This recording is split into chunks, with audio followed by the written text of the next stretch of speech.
নমস্কাৰ, প্ৰতিবল হোম কিটচেনৰ অন্য এটা এপিছডলৈ আপোনালোকক স্বাগতম জনাইছোঁ। আজি ভেজ পেটিছৰ ৰেচিপি এটা আপোনালোকৰ মাজলৈ লৈ আহিছোঁ। এই পেটিছ খাবলৈ বৰ ক্ৰাঞ্চি হয়, লগতে সোৱাদযুক্ত হয়। তেনেহ'লে আহকচোন ৰেচিপিটোৰ মাজলৈ যাওঁ। ইয়াৰ বাবে আমি প্ৰথমতে আটা লৈছোঁ 2 বাটি। আটাৰ সলনি আপোনালোকে ময়দাও ব্যৱহাৰ কৰিব পাৰে। লগতে ঘি লৈছোঁ 2 চামুচ। ঘি গৰুৰ ঘি ব্যৱহাৰ কৰা হৈছে। এতিয়া ঘিখিনি যাতে আটাখিনিৰ সৈতে ভালদৰে মিহলি হৈ যায় তাৰ বাবে কিছু সময়ৰ বাবে হাতেৰে এনেধৰণেৰে লৰাই থকা হৈছে। ইয়াৰ পিছত নিমখ লৈছোঁ। ইয়াতে নিমখ ৰক সল্ট ব্যৱহাৰ কৰা হৈছে আৰু পৰিমাণ আপোনালোকে নিজৰ আন্দাজ অনুযায়ী ব্যৱহাৰ কৰিব পাৰে। ইয়াৰ পিছত হাতেৰে মঠি আছোঁ।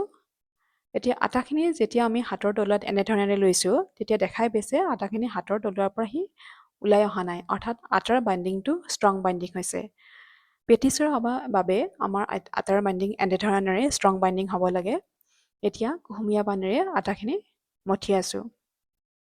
প্ৰায় 12 পৰা 15 মিনিট সময়ৰ বাবে মঠি থাকিম, কাৰণ যিমানে মঠি থাকিব সিমানে সি কোমল হৈ পৰিব। পেটিছৰ বাবে আটাৰ ডোটো কোমল হ'ব লাগে। এতিয়া দেখাই পাইছে সি লাহে লাহে কোমল হ'বলৈ আৰম্ভ কৰিছে। আমাৰ মঠা হৈ গৈছে আৰু ইয়াৰ পিছত প্ৰায় আধা ঘণ্টা সময়ৰ বাবে ঢাকনেৰে ঢাকি থৈ দিছোঁ। আনফালে এটা চচপেনত পানী দিছোঁ আৰু তাতে ফ্ৰেছ গ্ৰীণ মটৰ লৈছোঁ। গ্ৰীণ মটৰৰ পৰিমাণ 1 কাপ লোৱা হৈছে। এতিয়া এই মটৰখিনি উতলাওঁতে অলপমান নিমখো দি লৈছোঁ। ভালদৰে উতলি আহিছে আৰু বাৰ্ণাৰটো অফ কৰি দিছোঁ। আনফালে এটা কেৰাহী বাৰ্ণাৰত উঠাই দিছোঁ আৰু ইয়াতে মিঠাতেল দিছোঁ। তেলৰ পৰিমাণ দেখাই পাইছে খুব বেছি ব্যৱহাৰ কৰা হোৱা নাই। তেলখিনি যেতিয়া গৰম হৈ আহিছে তেতিয়া তাত আমি মজলীয়া আকাৰৰ এটা পিঁয়াজ কাটি লৈছোঁ আৰু পিঁয়াজৰ টুকুৰাখিনি ইয়াতে দি দিছোঁ। পিঁয়াজৰ টুকুৰাখিনি আমি মিহিকৈ কটা নাই, ৰেণ্ডমলি কাটি লৈছোঁ। ইয়াৰ পিছত আদা নহৰুৰ পেষ্ট দিছোঁ। আদা নহৰুৰ পেষ্ট 1 চামুচ ব্যৱহাৰ কৰা হৈছে আৰু কিছু সময়ৰ বাবে আমি হাতেৰে লৰাই আছোঁ। ইয়াৰ পিছত ঘৰত তৈয়াৰ কৰা মছলা দিছোঁ 1 চামুচ।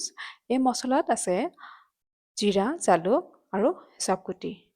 লগতে হালধি পাউডাৰ আপোনালোকে নিজৰ আন্দাজ অনুযায়ী ব্যৱহাৰ কৰিব পাৰে, কাৰণ কিছুমান হালধি পাউডাৰৰ গুণটো অলপ বেছি থাকে বা কিছুমানৰ কম থাকে। ইয়াৰ পিছত বইল আলু ব্যৱহাৰ কৰা হৈছে। এই আলুৰ পৰিমাণ 4টা ব্যৱহাৰ কৰা হৈছে ইয়াতে। ইয়াৰ পিছত হেতাৰে কিছু সময়ৰ বাবে লৰাই আছোঁ।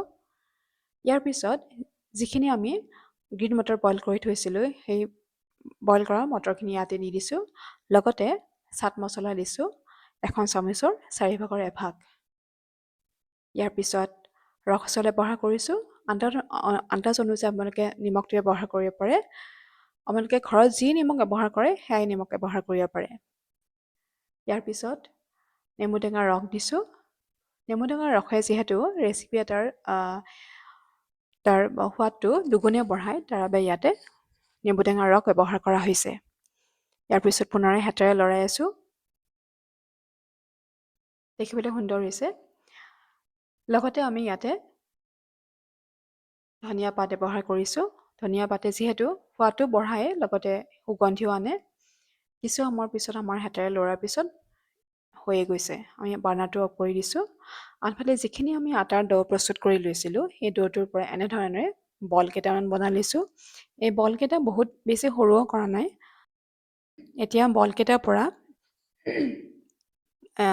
ৰুটি বেলনা মাৰিৰে বেলি লৈছোঁ। এই ৰুটি এখন বনাওঁতে আমি পাতল ৰুটি বনাই লৈছোঁ। এনেধৰণেৰে কেইবাখন আমি বনাই লৈছোঁ আৰু ৰুটি এখন বনাওঁতে যাতে চাইজটো এখনৰ লগত আনটো মিলি যায়, ঠিক সেইটো হিচাপত আকাৰটো বনাই লৈছোঁ। এতিয়া এখনৰ ওপৰত আনখন দি লৈছোঁ। পাতল ৰুটি ইয়াতে বনাই লৈছোঁ, ডাঠকৈ বনোৱা নাই। দ্বিতীয়খন হৈ গৈছে। এনেধৰণে আমি কেইবাখনো বনাই লৈছোঁ। টোটেল হিচাপত ক'ব গ'লে ইয়াতে 4খন ৰুটি বনাইছোঁ। 1, 2, 3খন আৰু লাষ্টত এখন 4খন। টোটেল 4খন ৰুটি বনাইছোঁ পেটিছ, যিটো আমি পেটিছ দেখুৱাই আছোঁ আপোনালোকক তাৰ বাবে। এতিয়া এই 4খন ৰুটিৰ পৰা প্ৰথম ৰুটিখন আমি বেলনাখনত লৈ লৈছোঁ আৰু এতিয়া 1 চামুচ ঘি দিছোঁ। এতিয়া ঘিখিনি হাতৰ তলুৱাৰে গোটেই ৰুটিখনত যাতে লাগি যায় তেনেধৰণেৰে আমি লেপি লৈছোঁ। ইয়াৰ পিছত আটা ইয়াতে ছটিয়াই দিছোঁ। ইয়াৰ পিছত আনখন ৰুটি ইয়াৰ ওপৰত দি দিছোঁ। ইয়াতে আটা আমি এইকাৰণে ছটিয়াই দিছোঁ কাৰণ যিহেতু আমাৰ ঘি লেপি লৈছোঁ আৰু যিহেতু এখন ৰুটি আনখনৰ ওপৰত দি দিছোঁ, গতিকে যাতে সি আঠা খাই থাকে তাৰ বাবে আমি ইয়াতে আটা ছটিয়াই লৈছোঁ। ইয়াৰ পিছত আনখন ৰুটি দি দিছোঁ আৰু পুনৰাই ঘি লৈছোঁ। সেইখিনি আগৰ ধৰণেৰে লেপি লৈছোঁ আৰু আটা ছটিয়াই দিছোঁ।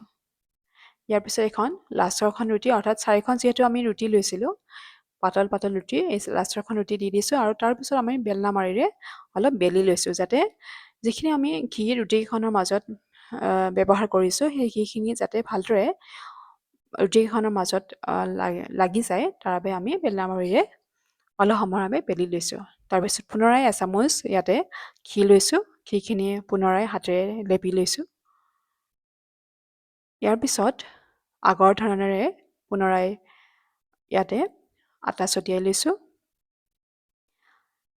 এতিয়া ইয়াতে যিহেতু 4খন ৰুটি আছে টোটেল, এই 4খন ৰুটিৰ পৰা এটা ভাগ আনি অৰ্থাৎ লেফ্ট ছাইডটো আনি ইয়াতে ভাজ কৰি দিছোঁ। এতিয়া ৰাইট ছাইডো আনি ভাজ কৰিছোঁ। ঠিক তেনেধৰণেৰে আপ আৰু বটম এই দুয়োটা ছাইডে পুনৰ আগৰ ধৰণেৰে ইয়াতে ভাজ কৰি দিছোঁ। এতিয়া হৈ গৈছে। এতিয়া পুনৰ বেলনা মাৰিৰে বেলি লৈছোঁ। দেখা পাইছে? আমি সাধাৰণতে পেটিছ বুলি ক'লে বজাৰৰ পৰাই বেছিভাগ সময়ত আমি কিনি আনো, কিন্তু বজাৰত পোৱা পেটিছৰ ধৰণেৰে যদি আমি ঘৰত বনাই খাব পাৰোঁ তেতিয়াহ'লে তাৰ আনন্দই সুকীয়া হয়। বিশেষকৈ এই পেটিছৰে যদি আমি আলহীক শুশ্ৰূষা কৰিব পাৰোঁ তেতিয়াহ'লেতো কথাই নাই। এতিয়া ইয়াৰ পৰা যিখিনি অলাগতিয়াল অংশ, সেই অলাগতিয়াল অংশখিনি এনেধৰণেৰে কাটি উলিয়াইছোঁ। 4টা ছাইডৰ পৰা আমি কাটি উলিয়াইছোঁ। লেফ্ট ৰাইট আপ বটম এই গোটেইকেইটা ছাইডৰ পৰাই উলিয়াইছোঁ। এতিয়া ঠিক সোঁমাজেৰে আমি ইয়াক দুভাগত ভগাই লৈছোঁ। আনটো ছাইডৰ পৰা ঠিক তেনেধৰণেৰে আমি ভগাই লৈছোঁ, অৰ্থাৎ আমাৰ ইয়াতে 4টা অংশ পাইছোঁ। এতিয়া এই 4টা পিছতে যিখিনি আমি ভাজি বা চব্জি বনাই লৈছিলোঁ এচামুচকৈ ইয়াতে দি দিছোঁ। এতিয়া দেখিবলৈ বৰ সুন্দৰ হৈছে। এতিয়া এই যিখিনি আমি সোঁমাজত ভাজিখিনি ৰাখিছোঁ তাৰ ঠিক বাউণ্ডেৰীটোৰ কাষে কাষে অলপ অলপকৈ হাতৰ আঙুলিৰে ইয়াতে পানী লগাই লৈছোঁ।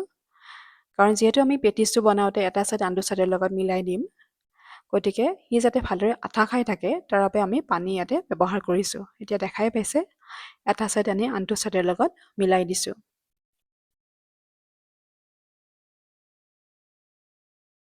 এতিয়া যিখিনি ঠাইত ভাজিখিনি আমি ৰাখিছিলোঁ তাৰ ঠিক আন্দাজ মতে হাতৰ আঙুলিৰে এনেধৰণেৰে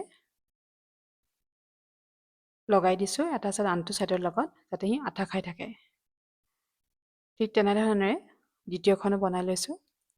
যিহেতু আমি ইয়াতে মটৰ লৈছোঁ, মটৰ সাধাৰণতে আমাৰ ঠাণ্ডা দিনত পাবলৈ সুবিধা হয়, গতিকে এই পেটিছটো ঠাণ্ডা দিনত বনাবলৈ সুবিধা হয়। কিন্তু মটৰৰ সলনি আপোনালোকে বেলেগ চব্জি ব্যৱহাৰ কৰিব পাৰে, কিন্তু খাবলৈ বৰ টেষ্টি আৰু ক্ৰাঞ্চি হয়। এয়া হৈ গৈছে, এইটো দ্বিতীয়টো বনাই আছোঁ।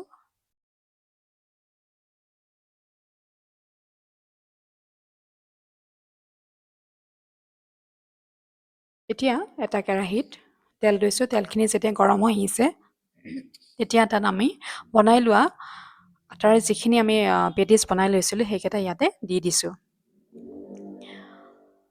এতিয়া হেতাৰে ইপিঠি সিপিঠি কৰি আছোঁ। হৈয়ে গৈছে, ৰঙচুৱা হ'বলৈ আৰম্ভ কৰিছে, গতিকে আমি উঠাই লৈছোঁ। দেখিবলৈ সুন্দৰ হৈছে, ঠিক বজাৰত পোৱা পেটিছৰ দৰেই হৈছে। আপোনালোকে এনেকৈ বনাই ঘৰত খাবচোন। এয়াই হৈছে আজিৰ ৰেচিপি। ৰেচিপিটো চাই কেনেকুৱা পালে জনাব। যদি ভাল পায় তেতিয়াহ'লে লাইক, শ্বেয়াৰ আৰু কমেণ্ট কৰিব নাপাহৰিব। লগতে ছাবস্ক্ৰাইবো কৰিব। আপোনালোকৰ কমেণ্টসমূহে আমাক বৰকৈ উৎসাহিত কৰে। আজিলৈ আহিছোঁ। ধন্যবাদ।